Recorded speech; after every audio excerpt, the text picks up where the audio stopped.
Bicho Audiolibros. Biblioteca virtual. Lecturas alternativas. Preguntas y respuestas para madres adolescentes y sus niños. Silvia Chavenneau de Gore. Introducción. Las jóvenes madres y sus hijos suelen pertenecer a los sectores más pobres de la población, a menudo son analfabetos o poseen una educación muy precaria. Por ello, desconocen cuáles son sus derechos y tampoco tienen acceso a los medios institucionales para reclamar que aquellos se cumplan.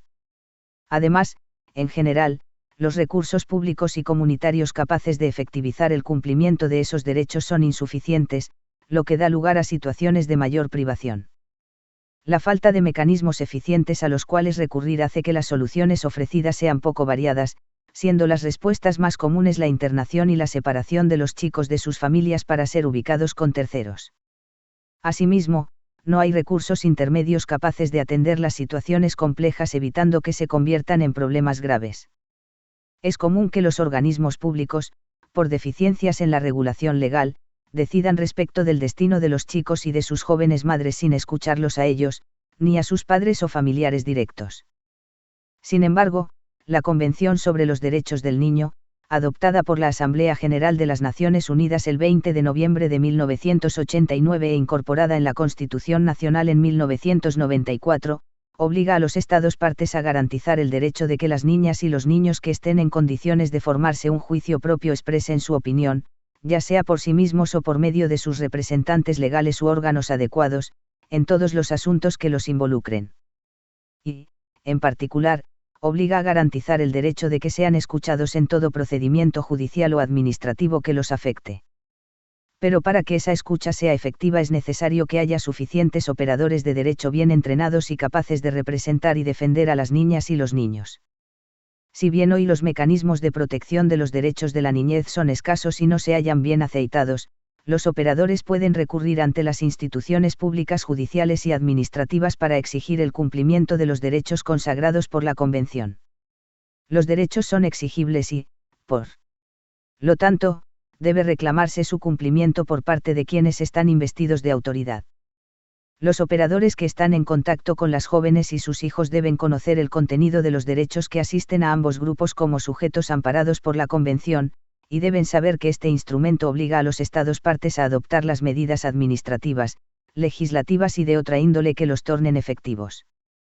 Por su parte, las organizaciones no gubernamentales que trabajan con distintos problemas que aquejan a la niñez y la adolescencia pueden oficiar, debido a su especialización, como mediadoras eficientes para que el respeto a los derechos de los chicos se conviertan en una realidad.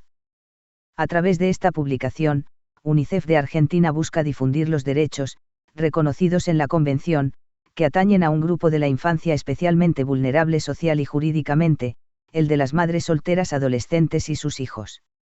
La joven en relación con su cuerpo y su embarazo, y el papel de la familia, cómo se viven los cambios corporales en el pasaje de la infancia a la adolescencia. Los embarazos de mujeres púberes y adolescentes nos abren un amplio campo para pensar. En primer lugar, hay que descartar la idea de que se trata de una cuestión que concierne solo a la joven y a su familia.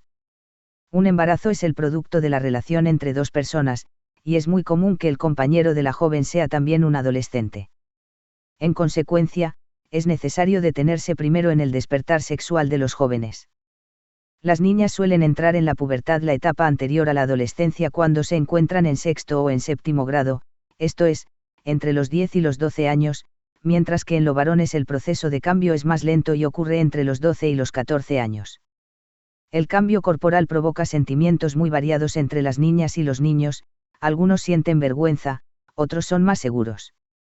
A veces los chicos tienen ganas de estar con amigos del mismo sexo pero sienten deseos de agradar a los de sexo contrario. Es común que en esta etapa las niñas y los niños se tornen más pudorosos y tímidos, y se sientan sorprendidos y preocupados ante los cambios corporales que experimentan. En esta etapa es importante que las niñas y los niños aprendan a querer y a cuidar su cuerpo, y conozcan las consecuencias de los cambios que están viviendo.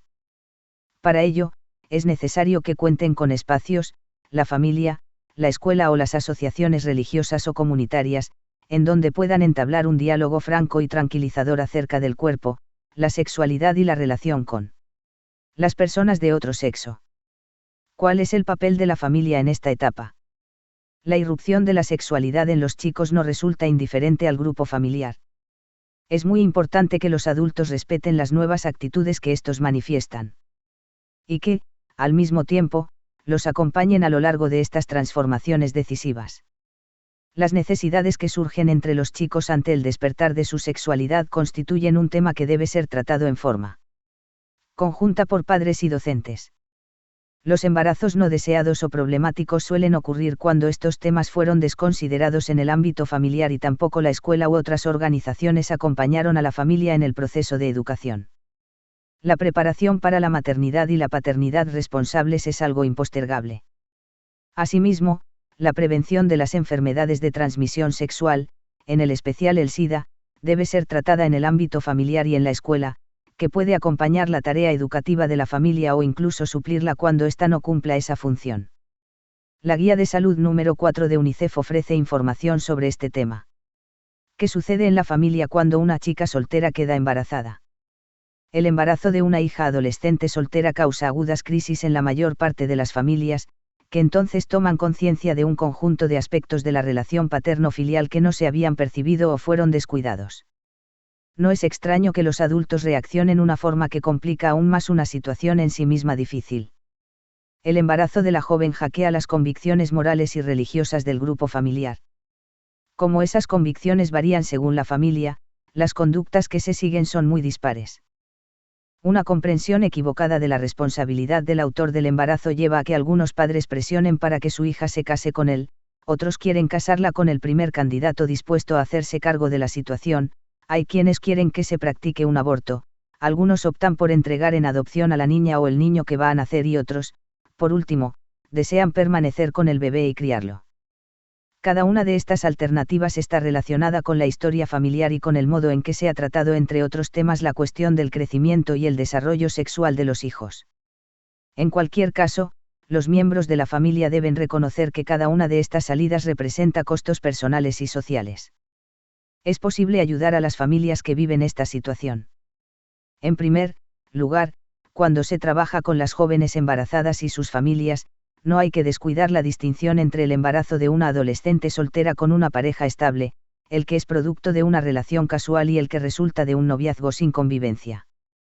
Asimismo, hay que distinguir en qué etapa de la adolescencia ocurre el embarazo, ya que el caso de una adolescente de 13 años no es el mismo que el de una de 18, no solo es diferente la relación de interdependencia con los padres, sino también la elaboración del desarrollo sexual. El embarazo de una joven adolescente requiere del grupo familiar un acompañamiento que probablemente no existió en la etapa del despertar sexual, lo que permitirá, quizá tardíamente, una mejor conexión con la o el joven. Pero, más allá de las orientaciones morales o religiosas de la familia, lo cierto es que este problema es único y especial para la persona que lo atraviesa. Por lo tanto, no existen respuestas predeterminadas, sino una respuesta para cada joven en particular. Es importante que los jóvenes y las familias que buscan una salida sepan recurrir a las personas capaces de acompañarlos, otros familiares, vecinos, amigos, miembros de la comunidad religiosa o profesionales especializados. Soy menor de edad y no quiero quedar embarazada. Puedo hacerme colocar un espiral o tomar pastillas, si el médico me lo indicó, aun cuando no tenga el permiso de mis padres. La libre determinación de los adolescentes, tanto varones como mujeres, respecto de su sexualidad es un tema que acarrea consecuencias jurídicas muy importantes. Sin embargo, la cuestión es a menudo desconsiderada por los adultos y tampoco mereció una atención adecuada en el campo legislativo. No está claro cuáles son los derechos de los jóvenes respecto de su propio cuerpo y tampoco si chocan o no con las normas que organizan la patria potestad. En consecuencia, tampoco está regulada la capacidad de los jóvenes para aceptar un tratamiento médico o proveerse de anticonceptivos. En algunas legislaciones extranjeras se prevé una edad mínima para consentir relaciones sexuales fuera del matrimonio, y esta regulación tiene relación con la venta de anticonceptivos a menores de edad, el acceso a información sobre reproducción dada por el Estado y la asistencia a servicios de atención médica. Nuestra legislación actual determina que los padres en ejercicio de la patria potestad deben consentir los tratamientos de los hijos menores, y ello es así como una derivación del deber de asistencia que tienen. Sin embargo, La práctica más frecuente en los consultorios médicos es que las adolescentes concurran solas o acompañadas por amigas, o que, si van acompañadas por sus padres, ingresen solas, ya que desean que la consulta sea confidencial. Pero la falta de una regulación específica acerca de los aspectos que pueden prescindir de la autorización paterna plantea difíciles situaciones de responsabilidad a los médicos, puesto que en teoría la ley fija una pauta que es incompatible con las prácticas y las necesidades de las pacientes. ¿Por qué es necesaria una legislación sobre esta cuestión? Esta situación pone de manifiesto distintos derechos en conflicto, el de los padres en ejercicio de la patria potestad para la formación integral de sus hijos y el de los menores a la intimidad y a obtener una información médica confidencial. Asimismo, se menosprecia la capacidad de los jóvenes para comprender y asumir las implicaciones de cada tratamiento para su salud, y los deja desprotegidos ante las consecuencias de su vida sexual, la que no abandonarán aunque carezcan de una cobertura jurídica adecuada. Por último, se ignora el criterio médico acerca de cuál es el tratamiento más adecuado para su paciente, ya que su decisión profesional está sujeta en exceso a la aprobación de los progenitores de los menores. Aun cuando no se haya regulado específicamente de acuerdo con los postulados de la Convención, no hay que olvidar que ésta garantiza el derecho de las niñas y los niños a la salud y a la intimidad. Cuestiones vinculadas con el origen de embarazo. Me dicen que como el bebé es producto de una violación es mejor que lo dé, pero yo no quiero. Me lo pueden quitar. En el juzgado me quieren sacar al bebé porque es hijo de mi papá, o padrastro, o hermano, pero yo no quiero darlo. A veces las jóvenes conviven durante años con los compañeros de sus madres, a la vista de todo el grupo familiar, pero el conflicto surge cuando, a raíz del parto, la joven debe ser internada en el hospital y entonces denuncia el embarazo. Otras veces fue violada por una patota o algún conocido de la familia, o incluso en otras el embarazo es el resultado de relaciones con el padre o los hermanos, lo que es bastante común en algunas comunidades rurales. Muchas personas que trabajan con embarazadas, médicos, asistentes sociales o jueces creen que si el bebé es producto de un incesto puede tener alguna tara grave, o que si es resultado de una violación va a ser rechazado por la madre y su familia, o peor aún, que si es hijo del compañero de la madre va a ocasionar graves problemas en la familia. Por lo tanto, a menudo consideran que estas situaciones se solucionan de dos maneras, separando a la madre y al hijo del grupo familiar internándolos en institutos para menores, o separando a la niña o el niño de su madre, dándolo a terceros e internando a la joven. Es importante saber que no existe ninguna disposición legal que obligue a que la mamá adolescente, cuyo embarazo es producto de una violación o de una relación incestuosa o casi incestuosa, sea separada de su hijo. Si existen numerosas normas legales, en especial en la Convención sobre los Derechos del Niño, que establecen que un hijo no podrá ser separado de sus padres en contra de la voluntad de estos. En el caso de que las autoridades competentes consideren que es necesaria la separación, esta deberá hacerse de acuerdo con la ley y porque existe algún peligro para la niña o el niño. Pero la ley argentina no obliga a que la niña o el niño nacido de una violación sea separado de su madre. ¿De qué forma pueden colaborar los profesionales que asisten en estos casos? La Convención prevé también que los Estados partes adopten todas las medidas necesarias para proteger a la niña o el niño contra toda forma de violencia, incluido el abuso sexual. Y debemos recordar que la Convención considera niño a todo ser humano menor de 18 años, de modo que allí están incluidas las madres adolescentes. Cuando se encuentran ante casos de embarazo por violencia o incesto, los funcionarios deben tomar las medidas necesarias para que la joven madre deje de sufrir la violencia que se ejerce contra ella. Hay que tener en cuenta que en muchos de estos casos, cuando la joven era abusada sexualmente o violada por un allegado o miembro de la familia, el problema ya existía antes del embarazo. Cuando nace una niña o un niño de una relación incestuosa o de una violación, las posiciones y los deseos de la joven y de los miembros de la familia varían en cada caso. La primera obligación de los funcionarios es escuchar a la joven mamá y a sus familiares.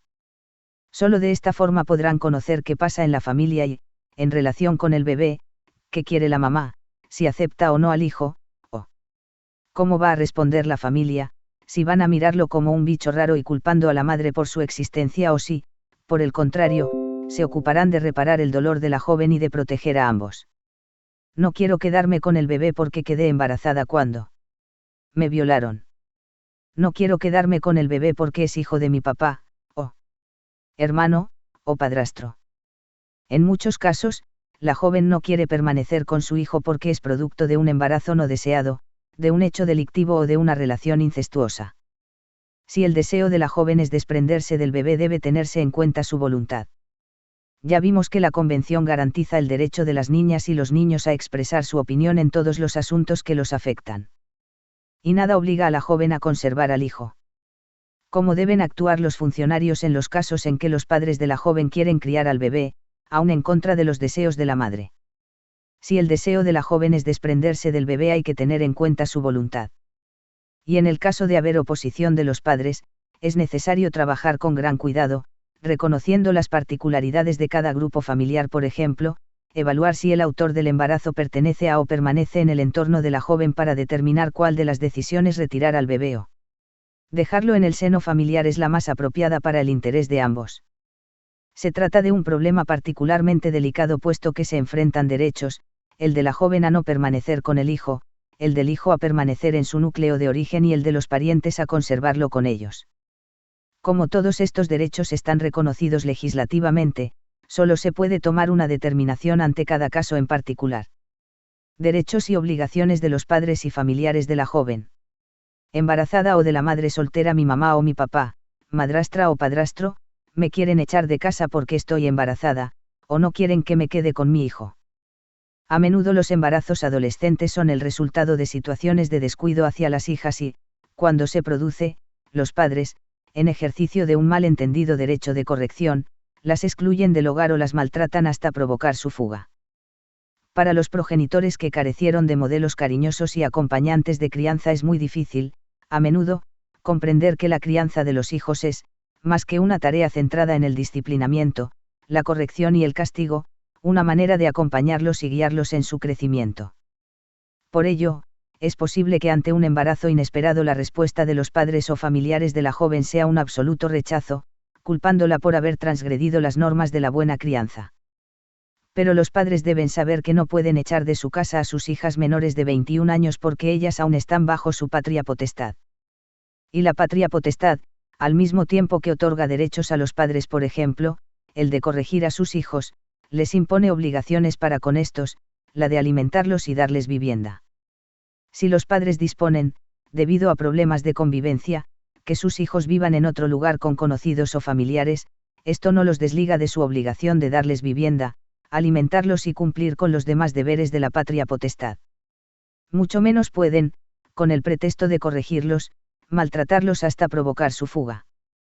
Los padres tienen la patria potestad sobre sus hijos menores de edad para protegerlos y educarlos. Sin duda la joven embarazada o la mamá menor de edad, así como su bebé, necesitan de la protección de adultos responsables. ¿Qué ocurre cuando los padres de la menor embarazada o de la joven mamá están separados o formaron una nueva pareja? El hecho de que los padres de la joven vivan separados o tengan una nueva pareja no es motivo para que echen a la hija de la casa o se desentiendan del deber de darle vivienda. Además, el padrastro, la madrastra o los concubinos del padre o de la madre están obligados a dar alimentos a sus hijastros, y el deber de dar alimentos incluye el de darles vivienda.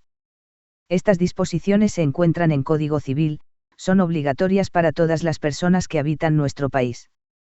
Y la Convención sobre los Derechos del Niño, que forma parte de nuestra Constitución desde 1994, impone a los padres la responsabilidad principal de dar a las niñas y los niños las condiciones de vida necesarias para su desarrollo, en especial, alimentación, vivienda y ropa. ¿Cómo es posible asistir a los padres de la joven embarazada o mamá?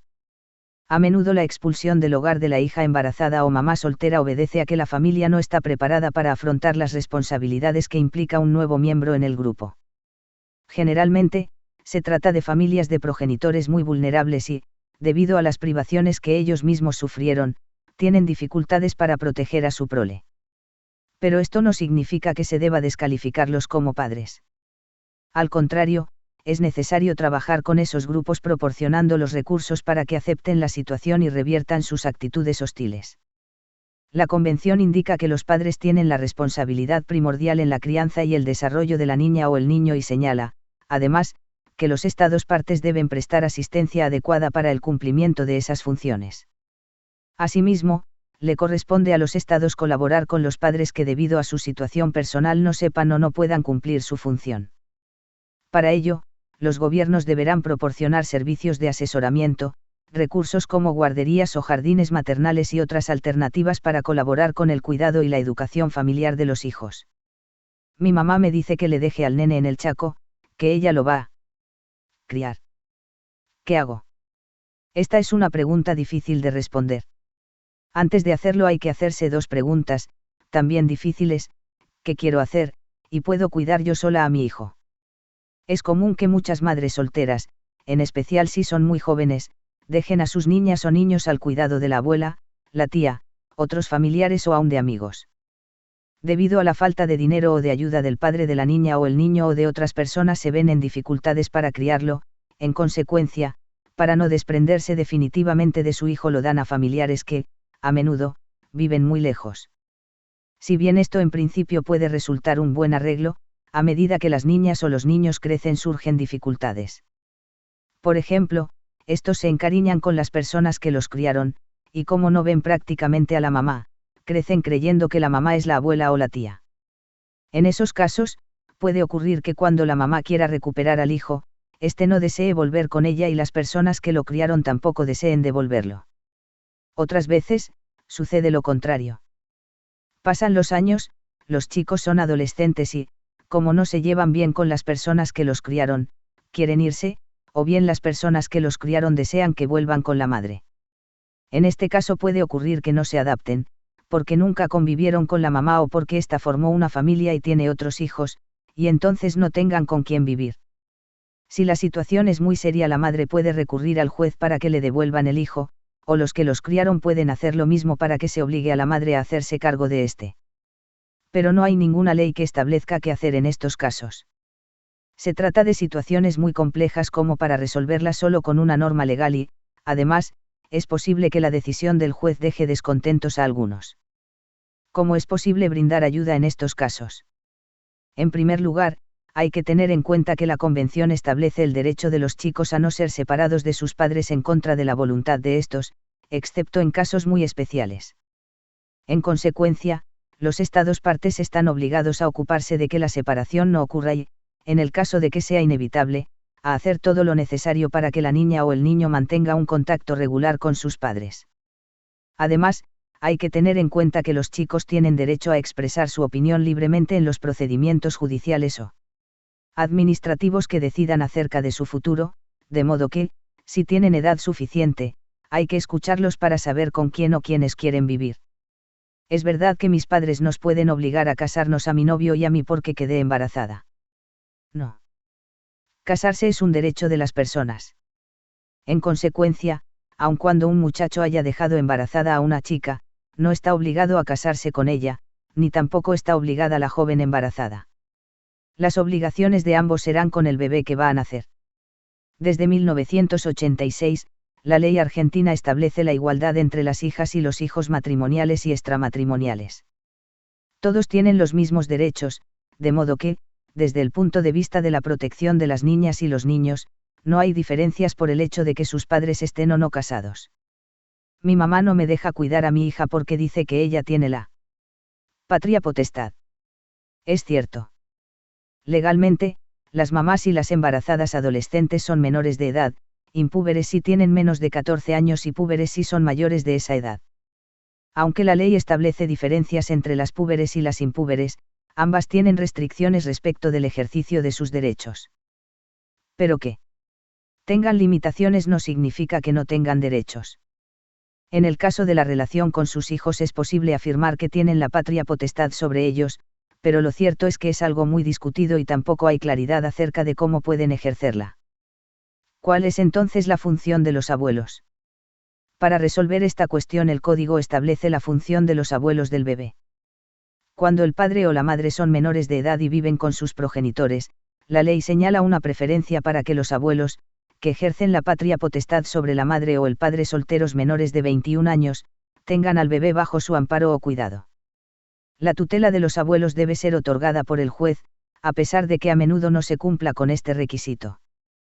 A veces, los abuelos piden la guarda del nieto para poder incluirlo en su obra social. El código establece además, no solo que los hijos extramatrimoniales de padres menores de edad no emancipados quedan bajo el amparo de quien ejerce la patria potestad sobre el progenitor que tiene al bebé, sino también que esta tutela subsiste aun cuando el otro progenitor, que no convive con el hijo, sea mayor de edad. En cambio, si los padres de la niña o el niño estuviesen casados estarían emancipados y, por lo tanto, libres de la autoridad de sus progenitores, aun siendo menores de 21 años. Por lo tanto, serían titulares y ejercerían la patria potestad sobre sus hijos sin limitaciones. ¿Qué derechos tiene la joven mamá sobre su hijo que está bajo la tutela de los abuelos? La disposición legal que otorga la tutela a los abuelos sin aclarar qué derechos pueden ejercer los padres menores de edad púberes o impúberes sobre sus hijos, suele dar lugar a mayor confusión y a peleas. A menudo, cuando las madres son muy jóvenes, las abuelas se hacen cargo de la crianza de los nietos desplazando a las jóvenes de su función de mamás. Pero, aun cuando las abuelas lo hagan con cariño y con el deseo de cuidar mejor al bebé, siempre surgen problemas. Y también sabemos que, a veces, las abuelas no lo hacen solo por cariño hacia los nietos, sino para desplazar a sus hijas porque sienten celos de ellas.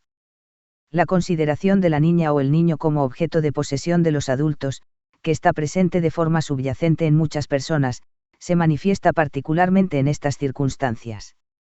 La Convención representa un avance significativo en el camino para realizar el principio de que las niñas y los niños son sujetos de derecho y de protección, en oposición a la visión que solo los considera objetos de protección o simplemente objetos. La Convención establece expresamente que los Estados partes deben garantizar el derecho de la niña y el niño a preservar su identidad, lo que incluye a sus relaciones familiares. En situaciones como estas, el derecho a la identidad se ve perturbado por la confusión respecto de la posición de la niña o el niño en el grupo familiar. Nos acercaríamos a una solución si la legislación previera específicamente algunos actos importantes para cuyo ejercicio fuese necesario el consentimiento expreso de los abuelos, y dejara libradas la crianza y la dirección de los niñas y los niños a sus progenitores. Mi mamá dice que tenemos que regalar a mi bebé porque no podemos mantenerlo, pero yo no quiero. Ella puede regalarlo. Si bien la ley prevé que la abuela ejercerá la tutela sobre el bebé, no por ello está autorizada a reemplazar la voluntad de su hija y a entregar al nieto en adopción en contra de la voluntad de la madre.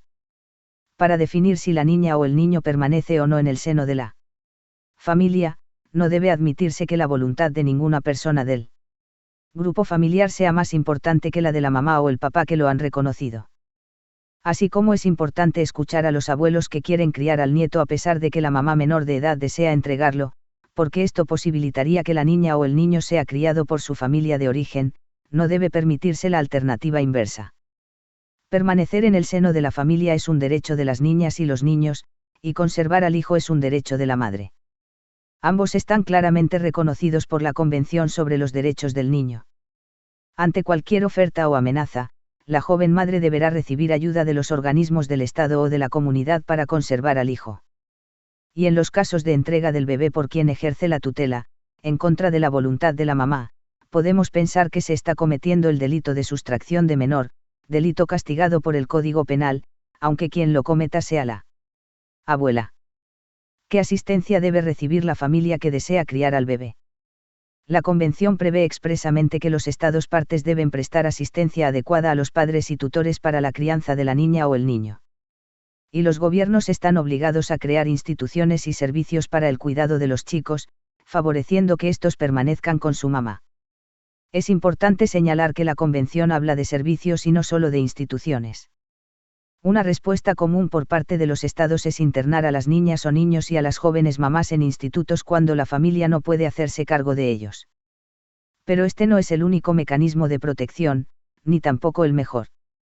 Existen muchas alternativas de asistencia y ayuda para la crianza en las familias, antes de recurrir a una internación, que no solo los separa de la familia, el barrio y los amigos, sino que les cercena la libertad.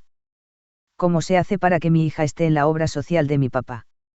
Las obras sociales ofrecen servicios asistenciales, como atención médica o turismo, a algunos familiares que están a cargo de los trabajadores afiliados. En el caso de los nietos del trabajador, las obras sociales los atienden mientras son menores a su cargo.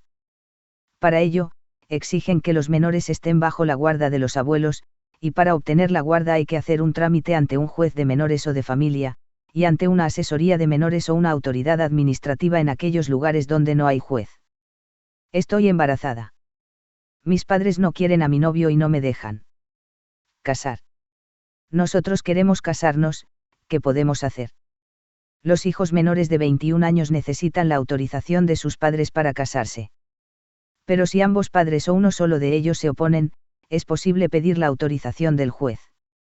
Los padres solo pueden negarse a dar el consentimiento por algunas razones enumeradas en el artículo 169 del Código Civil, si el hijo menor de edad es inmaduro psíquicamente para casarse, o si la persona con la que quiere casarse sufre una enfermedad contagiosa o está gravemente enferma física o psicológicamente, manifiesta un comportamiento inmoral o desordenado o no tiene el dinero ni los medios suficientes para mantenerse.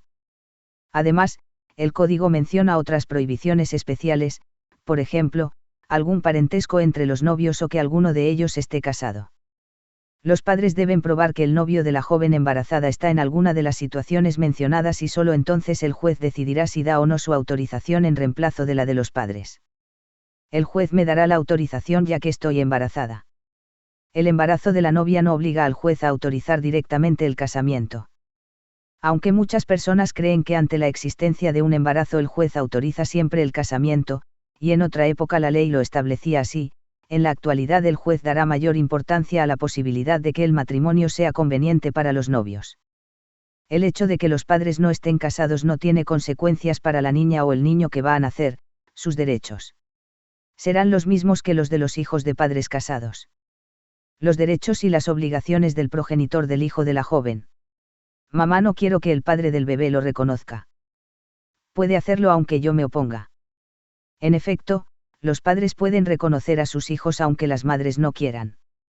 Para ello, es suficiente con que el hombre haga el trámite de reconocimiento ante el registro civil donde se anotó a la niña o el niño, y no necesita el permiso o el acuerdo de la madre. Incluso puede reconocer a los hijos en un testamento, que es un acto personalísimo, o al prestar una declaración judicial. En muchos casos, esta facultad del padre puede parecer injusta, en especial, cuando éste no está verdaderamente interesado en el hijo y solo lo reconoce como una forma de pelear con la madre. Pero no podemos desconocer que las niñas y los niños son biológicamente hijos de ambos progenitores, y en todo caso es su derecho saber quiénes son sus padres y llevar su apellido. Al ser reconocidos por el hombre, el hijo adquiere derechos y también, aunque es difícil de imaginar, obligaciones de tipo alimentario y sucesorio, que de otra forma solo podrían obtenerse a través de complicados juicios. El derecho de la niña y el niño a llevar el apellido paterno forma parte del derecho a la identidad y, además, el artículo 7 de la Convención establece expresamente que, en la medida de lo posible, tendrá derecho a conocer a sus padres. Si lo reconoce, me lo puede sacar. Reconocer a un hijo es un derecho de los padres, y ser reconocido y llevar el apellido paterno es un derecho de los hijos. Pero el reconocimiento no autoriza a los padres a tratar a sus hijos como si fueran paquetes. Además de ser progenitor, hay que cumplir con la tarea de padre. Cuando los padres viven juntos, ambos cumplen con la tarea de cuidar a sus hijos, esa tarea se llama guarda. Pero cuando están separados o nunca vivieron juntos, la tenencia del hijo, que es una especie de guarda, la ejerce quien lo tiene consigo, por decisión del juez, o de hecho, si no hay resolución judicial. En ninguno de los dos casos, la niña o el niño puede ser llevado de aquí para allá. Si es menor de 5 años, la ley prefiere que permanezca con la mamá, solo circunstancias muy graves, el mal comportamiento de la madre como tal, autorizarán al juez a cambiar esa tenencia en favor del padre o de otro familiar que lo pueda cuidar bien. Pero el padre nunca puede llevarse al hijo de prepo, aun si es mayor de 5 años. Si no lo reconoció, se lo puede llevar. Puedo dejar que lo vea o se lo lleve. Si el hombre no reconoció al hijo como suyo, no tiene derechos legales, para la ley no es su hijo, y si se lo lleva o retiene sin el consentimiento de la madre está cometiendo un delito, el de sustracción o retención de menor. Puede suceder que la mamá, que conoce la paternidad del joven o el hombre, acepte que vea al hijo o lo lleve de paseo, aun cuando no lo haya reconocido. Esto no está prohibido.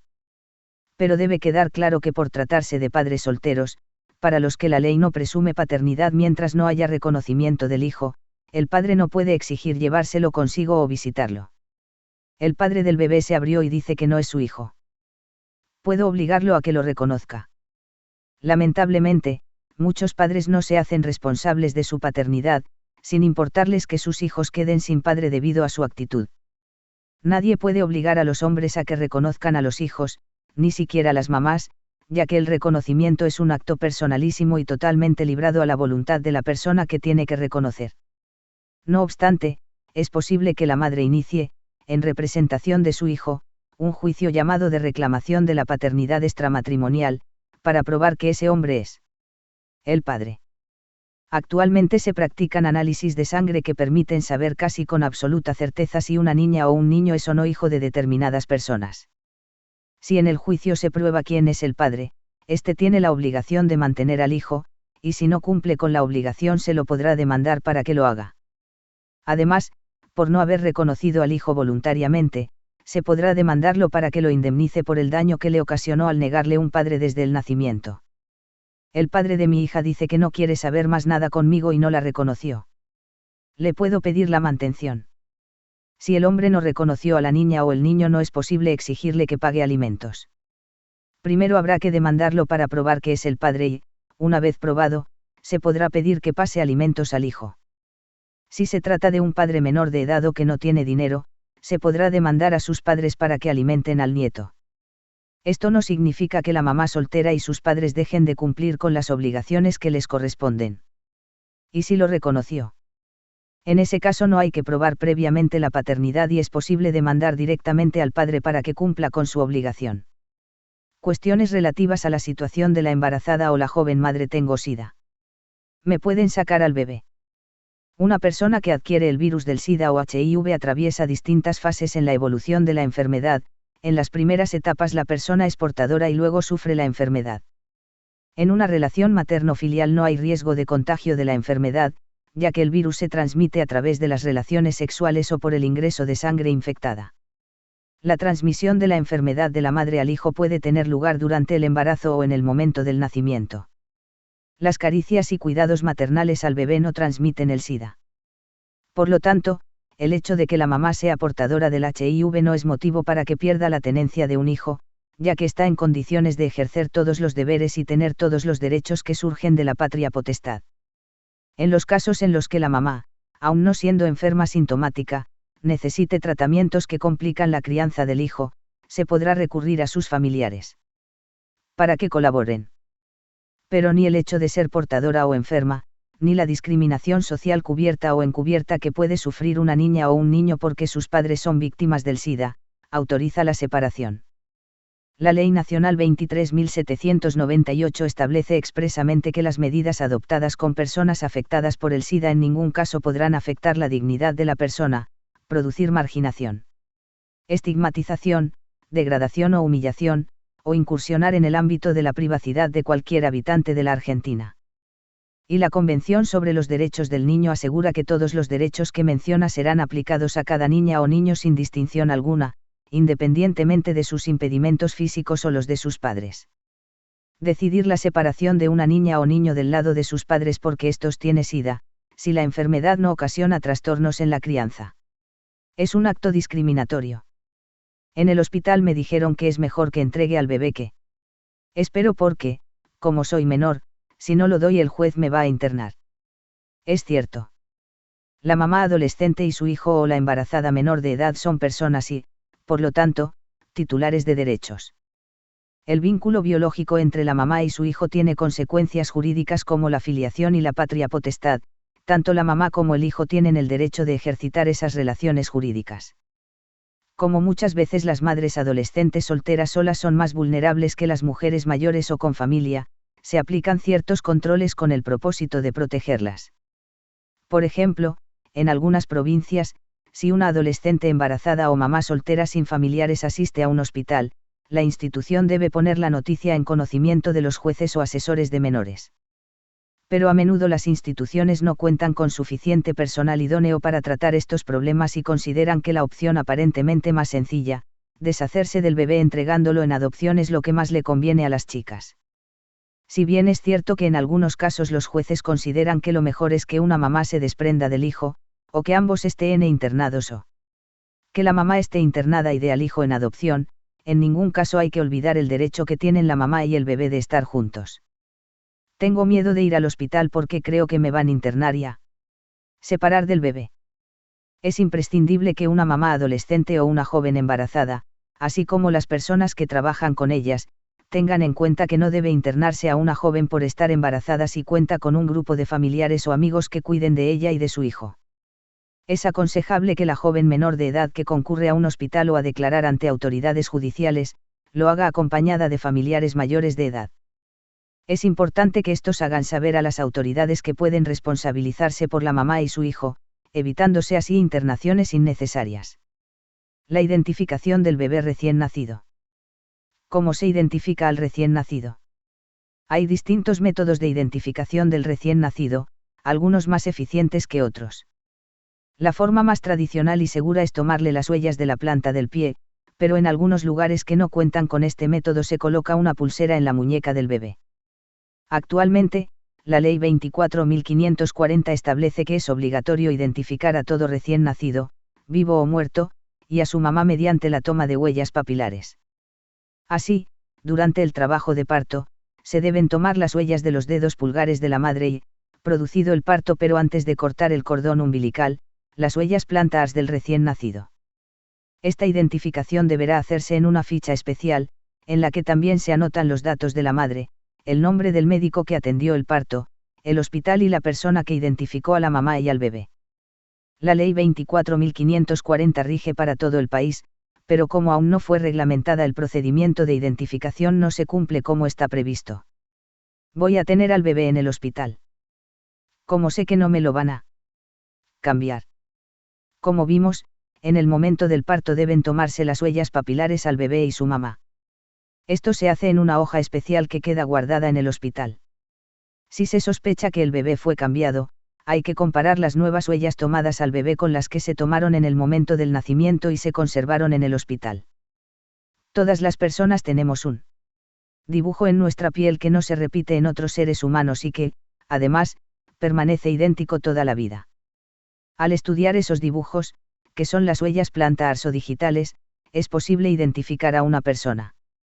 En la actualidad, además, se realizan análisis de sangre que permiten saber con seguridad casi total si una niña o niño es hijo de quienes aparecen como sus padres. Si bien estos análisis son caros, en algunos hospitales u oficinas del Estado, frente a una denuncia por sospecha de identidad de una niña o niño, los realizan gratis o a muy bajo costo. La inscripción del nacimiento del hijo. ¿Tengo que inscribir a mi hija o es suficiente con la constancia de parto en la que figura mi nombre? Es necesario ir al registro civil con la constancia de parto y la documentación personal de la madre para inscribir a la niña o el niño. La constancia de parto no es un documento suficiente, es solo el comprobante de que se produjo un nacimiento y de quién tuvo el parto, así como del sexo del bebé y de si nació vivo.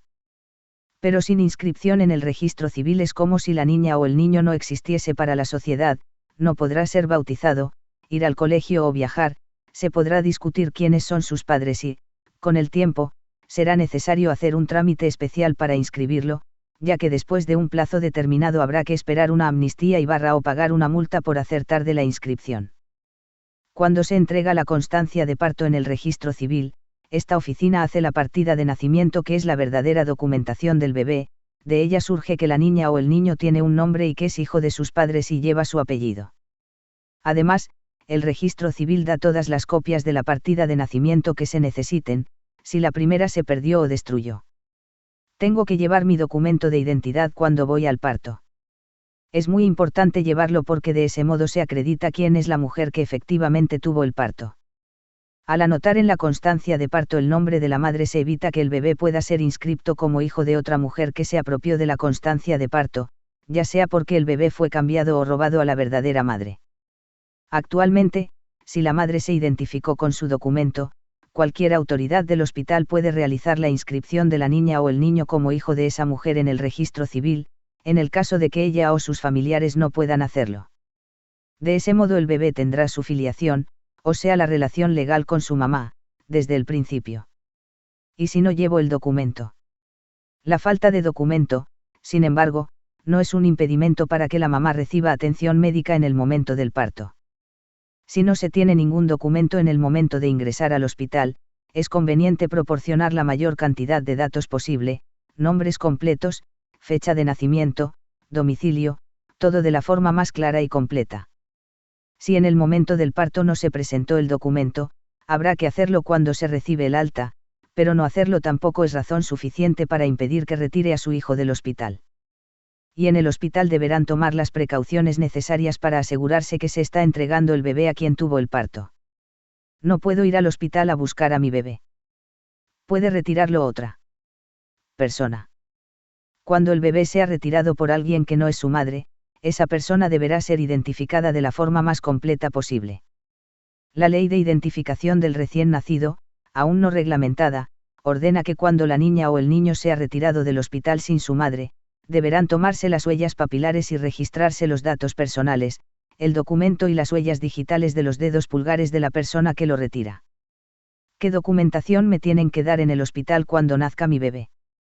La documentación principal es la constancia de parto, que es un formulario en el que constan el nombre y el apellido de la madre, el número de documento, el domicilio y los datos del parto, fecha, hora, lugar, sexo del recién nacido.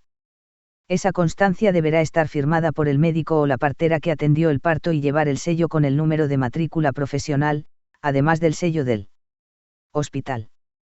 La constancia de parto es un documento muy importante y es el único que tiene la mamá para acreditar que lo es. Los hospitales entregan una sola constancia de parto y solo hacen duplicados por orden de un juez. Pero la constancia de parto es un papel que puede perderse, ajarse o destruirse fácilmente, por ello, es importante que se inscriba al bebé de inmediato en el registro civil para que quede registrada definitivamente su filiación. ¿Tengo que ir personalmente a inscribir a mi hija o puede ir otra persona? La ley dice expresamente que la inscripción del recién nacido deberá hacerse a pedido de quien presente la constancia de parto firmada por el médico o la partera que atendió el parto de la mujer a quien se atribuye ser la madre del bebé. Esto quiere decir que no es necesario que la madre asista personalmente a inscribirlo, sino que puede hacerlo cualquier familiar o incluso las autoridades del hospital cuando nace una niña o niño cuyos padres o familiares no lo han inscrito. Es muy importante no entregar la constancia de parto en blanco, esto es, sin el nombre de la madre, a cualquier persona. Si queda sin completar el renglón donde figuran los datos de la madre, se corre el riesgo de que alguien con malas intenciones lo complete con su nombre o con el de otra mujer que quiera hacerse pasar por mamá del recién nacido. Si los padres no están casados, puede ir solo el padre a inscribir el bebé. En el caso de que los padres no estén casados, si el bebé no fue inscripto aún como hijo de la mujer, el hombre no podrá denunciar el nombre de la madre. Sí puede reconocerlo como hijo propio, pero en ese caso solo tendrá filiación paterna.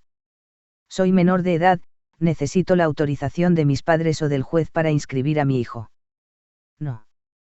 Las jóvenes menores de edad solteras no necesitan ninguna autorización para inscribir a sus hijos. Actualmente, el sistema legal establece que por el solo hecho del nacimiento, probándose que se produjo el parto y la identidad del recién nacido, se debe inscribirlo como hijo de la mujer que dio a luz. Antes, la ley establecía que en algunos casos la mujer debía ir al registro civil a inscribir al hijo y que, si era menor de 14 años, necesitaba la autorización de los padres para hacer el reconocimiento. Pero hoy la mujer no necesita ninguna autorización, si prueba fehacientemente que dio a luz al bebé que quiere inscribir, porque la legislación da prioridad a la verdad biológica y a que las niñas y los niños tengan rápidamente una filiación. El padre debe ir personalmente a reconocerlo. El caso de los varones es distinto. Como no tuvieron el parto y no puede saberse con certeza su paternidad, los hombres sí deben reconocer, es decir, declarar que esa niña o niño es su hijo. Si son menores de 18 años necesitan autorización judicial para reconocer a su hijo. Mi papá y mi mamá dicen que van a inscribir a mi bebé como hijo de ellos, así yo no tengo problemas porque soy menor de edad y soltera. Me conviene. A veces, por creer que la joven necesita autorización para inscribir a su hijo o con el propósito de evitar trámites complicados, algunos abuelos deciden inscribirlo como hijo suyo. Las niñas y los niños deben ser inscriptos como hijos de quienes son sus progenitores. Cuando se inscribe a una niña o un niño como hijo de quienes no son sus padres se lo está perjudicando porque se ataca su derecho a la identidad, esto es, se lo aparece como hijo de personas distintas de las que lo trajeron al mundo, aun cuando se lo anote como hijo de familiares tan cercanos como sus abuelos. Además, es probable que la niña o el niño crezca sin saber quiénes son sus verdaderos padres o confundirá su lugar en la familia, ya que en los papeles aparecerá como hermana o hermano de sus padres y de sus tíos. El derecho a la identidad está enunciado en el artículo 8 de la Convención sobre los Derechos del Niño y, desde 1994, es un derecho constitucional que merece especial protección. Si se inscribe a la niña o el niño como hijo de los abuelos, la mamá conserva algún derecho. En ese caso la mamá dejará legalmente de serlo, ya que todos los derechos y obligaciones respecto de la niña o niño los tendrán quienes falsamente aparecen en la partida de nacimiento como sus padres. Para tomar cualquier decisión importante en la vida de la niña o el niño, como llevarlo de viaje a otro país o anotarlo en la escuela, o aún entregarlo en adopción, los que van a decidir son los abuelos porque en los papeles aparecen como los padres. Además, es posible que los abuelos se interpongan y no dejen que la joven mamá críe a su hijo como desearía. Por último, cuando la joven mamá reciba ofertas de este tipo, debe saber que es un delito inscribir a una niña o un niño como hijo de quienes no son sus padres. Este delito se llama sustitución de estado civil y está castigado por el Código Penal. Las personas que lo cometen pueden llegar a ir presas, si bien es posible que esto no ocurra porque se trata de un delito escarcelable. Los derechos de la joven embarazada o mamá ante la intromisión de terceros o la actuación de autoridades. Le puedo dar el bebé a una vecina que se ofrece a cuidarlo. Es conveniente aclarar desde el principio por cuánto tiempo y por qué motivo se deja el hijo al cuidado de terceras personas. No es lo mismo dejarlo por unas horas, mientras la mamá cumple sus obligaciones fuera del hogar, o por algunos días, a causa de una enfermedad o una situación extraordinaria, que dejarlo durante días enteros en casas ajenas sin ocuparse de su cuidado. Entregar un bebé a terceras personas es una decisión muy arriesgada. La mamá que lo entrega puede querer darlo para siempre o no. Y a veces, en este último caso, pueden surgir problemas serios. Por ejemplo, la persona que se ofreció a cuidarlo piensa que la entrega fue definitiva o actúa traicioneramente, diciendo que va a devolver al bebé sin la intención de hacerlo y luego, cuando la mamá se lo pide, se niega a hacerlo. Además, muchas personas que cuidan chicos ajenos piden a los jueces que les den la guarda para contar con un documento legal que les ayude a evitar la restitución. Si actúan con mala fe pueden incluso decir que no saben dónde vive la madre. Necesito que me cuiden al bebé, es posible tomar recaudos para impedir que luego no me lo devuelvan. Si se quiere entregar a una niña o un niño en estas condiciones pero se tiene la intención de recuperarlo, es conveniente presentarse ante una autoridad, por ejemplo un juez de paz o una defensoría o asesoría de menores, para dejar constancia por escrito de las condiciones de la entrega. Además, aun cuando se diga que se desea entregarlo para siempre, existe la posibilidad de arrepentirse porque no se perdió la patria potestad. Pero si la niña o el niño pasó mucho tiempo con los guardadores, se corre el riesgo de que la decisión del juez sea dejarlo con quienes lo criaron y no vuelva con sus padres. Una asistente social del hospital me dijo que conoce a una señora que me puede ayudar a criar a los otros chicos si yo le dejo cuidar al bebé que estoy esperando. Se lo puedo dar. La ayuda de los profesionales es útil para hallar soluciones ante situaciones difíciles. Pero, como dijimos en el caso anterior, es importante que estén claros los deseos y las intenciones de cada persona. Por ello, si no existe una constancia escrita, es posible que más tarde surjan problemas. La intervención de los profesionales en estos casos es de una gran responsabilidad. No hay que olvidar que las personas que buscan ayuda pueden impresionarse ante la autoridad del asistente social o el médico y que esto les impida dejar aclaradas debidamente sus decisiones. Por su parte, los profesionales deben tener en cuenta que su actuación puede acarrearles responsabilidades laborales y penales.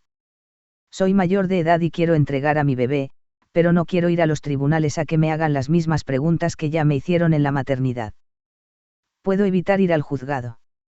La ley de adopción anterior mantenía la posibilidad de que una mujer mayor de 21 años concurriese a un escribano público y manifestase ante él su decisión de entregar el hijo a una persona o matrimonio conocidos. Este acto válido evitaba que la mujer debiera concurrir a un organismo del Estado, ya sea un juzgado o una dirección de minoridad. Pero en muchos lugares del país se impuso la modalidad de que la mamá confirme su decisión ante una autoridad judicial y también muchos jueces citan a la mujer en el juicio de adopción. En cambio, la nueva legislación elimina la posibilidad de la entrega ante escribano público e impone la intervención de órganos judiciales. Esta norma puede resultar molesta a aquellas mujeres que entregan a su hijo seguras de lo que hacen. Pero en los casos en los que la mujer fue estafada o presionada, la intervención judicial ayuda a que la mamá afirme cuáles son sus verdaderas intenciones y a descubrir maniobras destinadas a despojar a la mamá del hijo. Desde que dije en la maternidad que iba a entregar al bebé en adopción me trataron mal. Después del parto no me dejaron amamantarlo y me dicen que ahora se ocupa el juzgado. ¿Por qué no? Puedo tenerlo conmigo hasta que me llamen a declarar. En algunos hospitales, el personal médico, las enfermeras o el personal de limpieza creen que lo más conveniente, para una madre que va a entregar al hijo, es que se desprenda de él inmediatamente después del parto. Por ese motivo no dejan que lo vea o lo amamante. Sin embargo, nadie puede asegurar que esa sea la mejor práctica, ni la más aconsejable para la mujer y el bebé. Cada persona reacciona de distinta manera después del nacimiento, algunas quieren ver a sus hijos, otras querrán acunarlos antes de despedirse, otras no tendrán interés en cuidarlos y otras que, en el momento de tenerlo en sus brazos, deciden quedarse con el bebé más allá de todas las dificultades. Por eso, los médicos, asistentes sociales o quienes traten con la parturienta, deberán respetar los deseos de ella. El contacto materno-filial es un derecho de las mujeres y de las niñas y los niños, y no puede ser negado hasta que la decisión de desprenderse esté confirmada y expresada ante una autoridad competente. Soy menor de edad. Cuando nació el bebé lo entregué a un matrimonio, firmé unos papeles ante un escribano y mis padres también firmaron. Ahora estoy arrepentida y quiero recuperarlo, pero me dicen que no puedo hacer nada porque todos firmaron. Es importante tener en cuenta que en nuestro actual sistema legislativo, el vínculo legal no se convierte en irrevocable hasta tanto no medie una sentencia firme de adopción.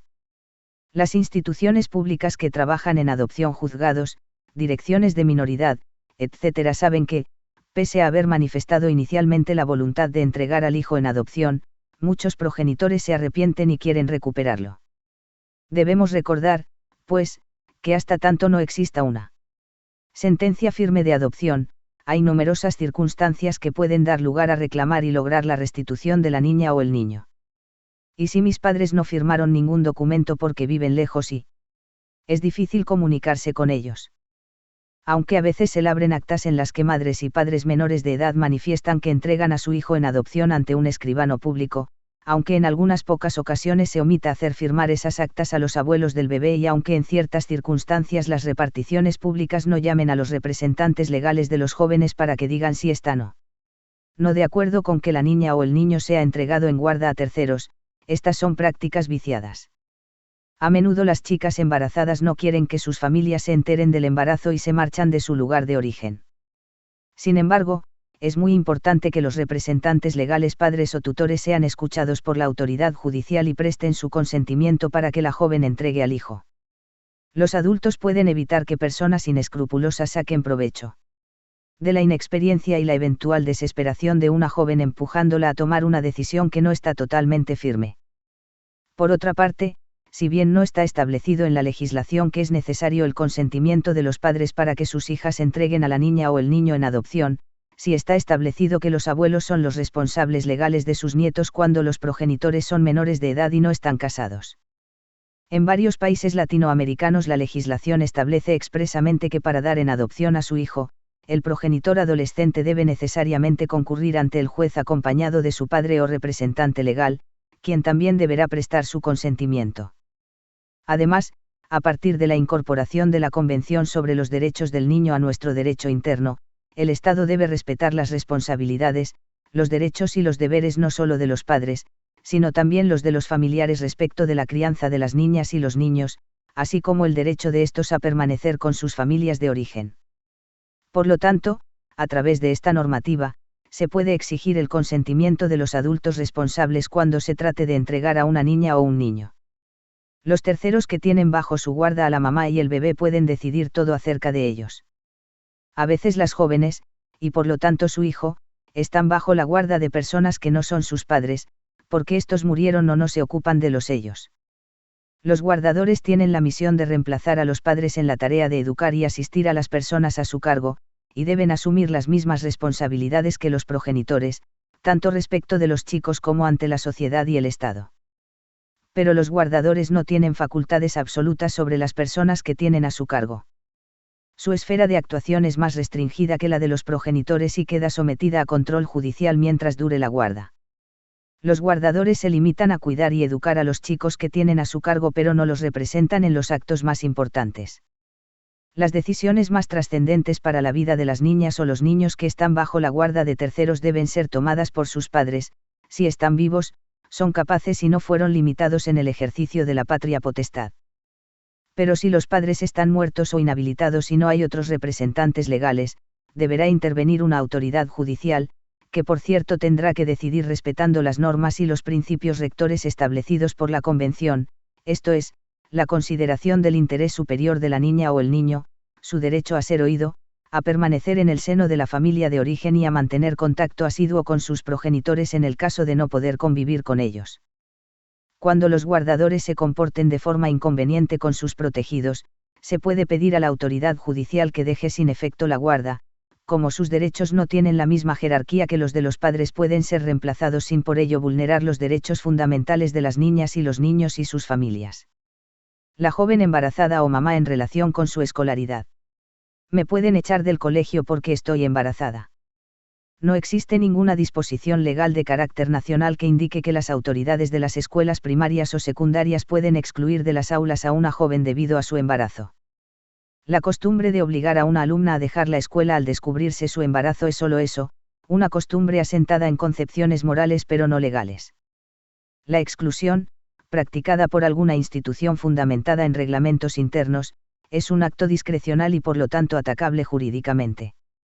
La Convención sobre los Derechos del Niño compromete a los Estados partes a reconocer el derecho de las niñas y los niños a la educación, implantando la enseñanza primaria obligatoria y gratuita para todos y fomentando la enseñanza secundaria, desarrollando los recursos para que todos tengan acceso y adoptando las medidas adecuadas para que la disciplina escolar se administre de modo compatible con la dignidad de las niñas y los niños. En consecuencia, la educación impartida debe promover el desarrollo de la personalidad y las capacidades de las niñas y los niños hasta su máximo potencial, asegurando el respeto por los derechos humanos y las libertades fundamentales consagrados en la Carta de las Naciones Unidas. La experiencia nos muestra que es creciente el número de embarazos y de desprendimiento de los hijos entre jóvenes menores de 20 años pertenecientes a las clases populares. Y sabemos también que muchas de esas chicas no concluyeron la primaria y mucho menos ingresaron a la secundaria. No es ocioso entonces preguntarse si la falta de educación no se vincula de alguna forma con la ocurrencia de estos fenómenos y con el desconocimiento de los mecanismos de prevención del embarazo. Si bien garantizar la educación popular es una cuestión que escapa a las acciones individuales, asegurarse que no se produzcan actos discriminatorios ante una situación de embarazo es una responsabilidad que debemos ejercitar frente a cada caso particular.